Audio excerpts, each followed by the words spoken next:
Hello, friends, and welcome back to my series, How the Gospels Became History, Jesus and Mediterranean Myths. I'm Dr. David Litwa, and I hope that all of you have the opportunity to check out the previous videos in this series. The introduction, Chapter 1 on Jesus myth theory, Chapter 2 on my theory of comparison, and Chapter 3 on incarnation. The thesis of the entire book is that the Gospel writers were not intentionally writing fiction. They did not see themselves as writing fiction. They conceived themselves as writing in the ancient genre of historia. And to that end, they used historical tropes to convince their readers that the gospel myths of which they wrote actually took place and, in this sense, were true. And they were religious believers. And as religious believers, they felt compelled to vouch for the truth of their stories. And one way to vouch for that truth was to present them as historical. Chapter 4 focuses on the topic of genealogy. As many of you know, the authors of Matthew and Luke both begin their Gospels with a genealogy. Matthew has it right in front, Luke delays it a bit, but it is there in chapter 3. And as many of you know, this is a technique used by all manner of ancient history writers who wanted to vouch for the historicity of what they were saying by pointing to real flesh and blood people, in this case, real flesh and blood ancestors. Of course, the great tragedy is that the genealogies of Matthew and Luke do not agree, and we will get to that in a moment. But first, what is a genealogy? Well, it has many definitions, but for my purposes, we can define it as a list designed to claim power authority by virtue of attributed or ascribed blood lineage or lineages. And in the ancient world, pedigree was much more important than today. Today, I suppose we talk of pedigree when we talk of, which university did you go to? And it's important to go to the best universities. In the ancient world, they didn't have a university system.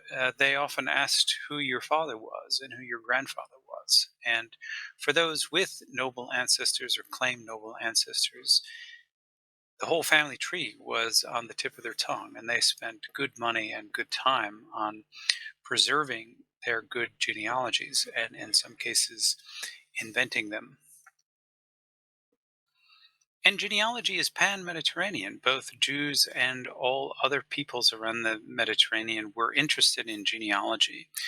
And so the great heroes and kings of old had great genealogies. King David had a genealogy. Julius Caesar had a genealogy. Alexander the Great had a genealogy. And all these figures often had people wanting to trace their ancestry very far back to the various primal ancestors of the whole clan or nation, as it were. You don't see this very much today, except maybe among people of royal lineage in Europe or people who in America who want to trace their ancestors back to the pilgrims who landed on Plymouth Rock. It's not too frequent today. We're not too concerned about it, but the ancients were very much concerned about it. And so it's really no surprise that in the attempt to portray Jesus as a king, despite the fact that he comes from some no-name place in Galilee, both Matthew and Luke give Jesus a genealogy, and a very extensive one. But as the ancients noticed, they were very different. So just to point out one egregious difference, in Matthew there are 26 generations between King David and Jesus, and in Luke there are 41. Now, someone has to be in error here. I mean, that's quite a discrepancy. And as probably many of you know, both ancient and modern apologists have bent over backwards trying to synchronize the genealogies, trying to say that they agree, trying to say that they go through separate lines. There's various ways of trying to make them fit together. That's not my concern here. My concern here is just the very fact that the gospel writers were appealing to this historiographical trope of using a genealogy to prove not just the historicity of their Lord and Savior, that they assumed, but the fact that he was of royal and divine lineage. Now, I know many of us simply skip over the genealogies because they are considered widely to be the most boring bits in the entire Bible. But the fact is, they are interesting when you understand them in historical context and when you're able to compare them and understand why they were applied.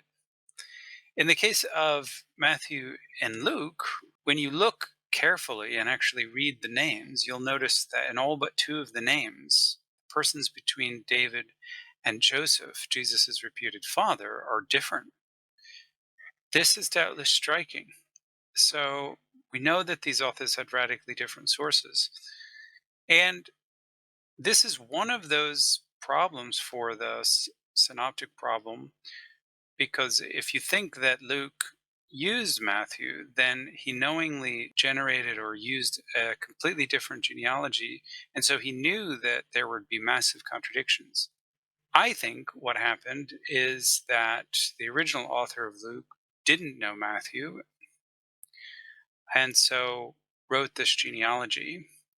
And then later there was a redaction of Luke which added Luke chapters 1 and 2. The editor of that version of Luke did know Matthew's genealogy, but decided not to change the original Lucan genealogy. And so he left it there for other people to discover the great contradictions in the lists. And when you're talking about contradictions in the Bible, this is probably honestly your first stop, because there's no more concentrated amount of contradictions than in these genealogies. So knowing why these authors insisted on keeping them there despite the great danger of contradiction is important. As I point out in the book, ancient authors, when they saw contradictions, they pointed out that there was less reliability. And so having contradictions was a risk. But apparently, simply having the genealogy was important enough to take that risk. So, what are these genealogies for? Well, they are social tools to increase the status and social capital of whoever gets the genealogy. Often the subjects of genealogy are quite humble. The example I use in the book is the Emperor Vespasian, who knew that his family was humble, didn't come from kings and gods or heroes, but there was still an attempt to trace his family back to a companion of Heracles. And frankly, Vespasian knew that was a bunch of baloney, and he had a good laugh over those who tried to make his genealogy work. In the case of Jesus, there is the desire to trace him to King David so as to make him a king and thus the Messiah, but also to trace him to God. You'll note that Luke's genealogy, of course, goes all the way back to God. And in some sense, God is inserted in two places in the genealogy because God is Jesus' direct father, but God is also said to be the father of Adam. So if you go back far enough, all humans have God as their ancestor, which for a author with reputedly a Jewish background, that's a very striking claim to make. Suffice it to say that in any genealogy that you're dealing with, whether it be Jewish or Christian or more broadly Greco-Roman, this is the goal: connect your hero to actual heroes of the past, as well as kings and gods, and thereby claim authority. One of the odd things about these genealogies is that even in the case where you have a fictive father or a dual paternity, the genealogists don't seem to mind. So I give the example of Alexander the Great. His fictive father was Philip II of Macedon, And it was important for genealogists to trace back Philip's genealogy to Heracles. But according to Alexander's myth, his actual father was Zeus when his mother had sex with a snake, or with Zeus in the form of a snake. So Philip wasn't really his biological father, but it was still important to trace his genealogy. And the same principle seems to be at work in Matthew and Luke, where they both seem to acknowledge that Joseph is not Jesus' real father, but they still think it's important, at least one of them thinks it's important, to trace Joseph's line all the way back to King David, even when, in terms of actual blood and lineage and genetics, it is completely irrelevant because Joseph isn't really Jesus' father. So, what seems to us to be a tension or a curiosity was in the ancient world, it wasn't perceived as such a problem, apparently. Even your ascribed father, it was important to mention his genealogy. And of course, we know in the case of Roman emperors, it wasn't their real father that was important, it was their ascribed father, their adoptive father. So that begins to make sense. So, my overall point is this: if the gospel writers didn't want to present Jesus as a historical character, they wouldn't have given him a genealogy. They wouldn't have bothered, in other words, to do the work of finding whatever source they had and writing out name by name in a list of dozens of names Jesus' supposed ancestry. No, a genealogy is clearly a gesture toward historical consciousness. It's trying to say that Jesus is a real person. You had real ancestors, real people of flesh and blood, and he really was the Messiah because if you trace it back, he really did have King David as an ancestor, etc., etc. That was important. And so the reason why genealogies are historiographical tropes is that even if they are entirely mythic, even if you think that every name in the genealogy is made up, the point of a genealogy is still to point to supposedly real historical people. That is, real people of flesh and blood.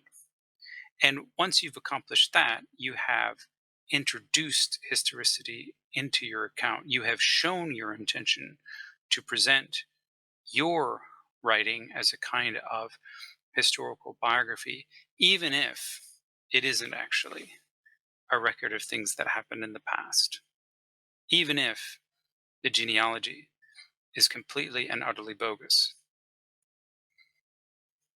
Now, all of this, my friends, is simply the tip of the iceberg.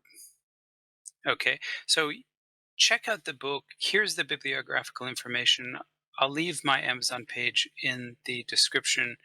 Check it out, read the notes, get into the details, get into the nitty gritty, find out what you're interested in, and let me know by writing a comment here or giving a like or asking a question. I take all questions over the Patreon, and I invite all of you to meet me there.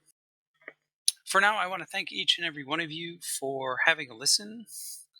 I really appreciate it. And if you've benefited in any way from this, I hope that you'll consider supporting me on Patreon. Of course, I hope that you'll consider buying the book as well and then using it to go through this very series with me. It's been a pleasure writing this and presenting this information to you, and I wish everyone all the best.